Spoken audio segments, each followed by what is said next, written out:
Welcome to PhillipCapital Market Watch. In this video, we will talk about the Q2 stock market outlook. Today, we will discuss about the recent economic development in Asia and US. We will also give our technical perspective on major indices.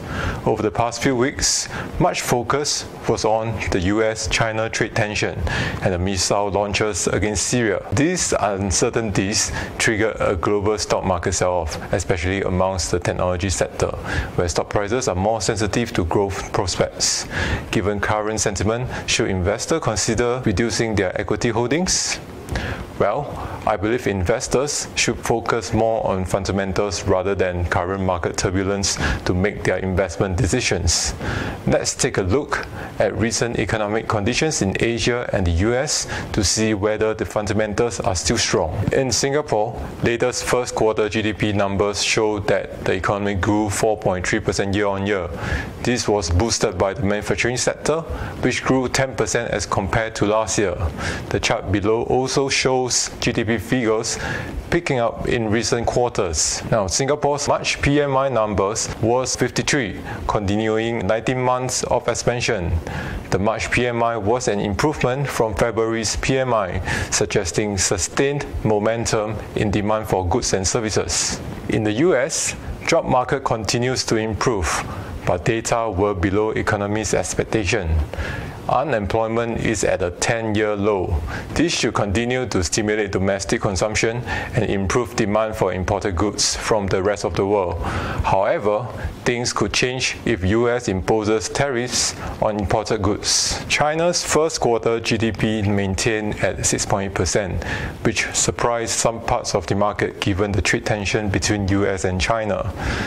China's tightening PMI, which focused more on small and medium enterprises, fell below expectations while official PMI data compiled by the Chinese government remained strong, as shown in the chart. Overall, economic data from two major economies and Singapore still paint a positive picture for the economy. Slowdown in China growth may be expected given weakness from the tightening PMI data. On a technical perspective, we saw a decline in selling momentum from recent sell-down as compared to the sell-down witnessed in early February. Based on MACD histogram, price was supported by the 200 EMA line. The uptrend stays intact with the 50 EMA above the 200 EMA. Recent recovery in the STI looks strong and likely to break 3,550 points convincingly. Nasdaq Composite shows similar technical characteristics with the STI. Price is likely to trend towards the resistance level of 7,500 points. Hang Seng Index underperformed this week as compared to the STI and Nasdaq Composite. This might be due to the market anticipating further financial tightening from the Chinese government in the near term. Technically, price seems well supported at 30,000 points level. Near-term resistance is around 32,000 points level.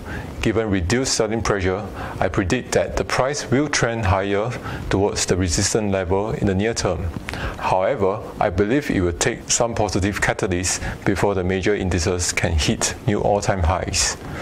With this, we've come to the end of this week's Market Watch. Do remember to subscribe to our PhillipCapital YouTube channel and visit our website for more information.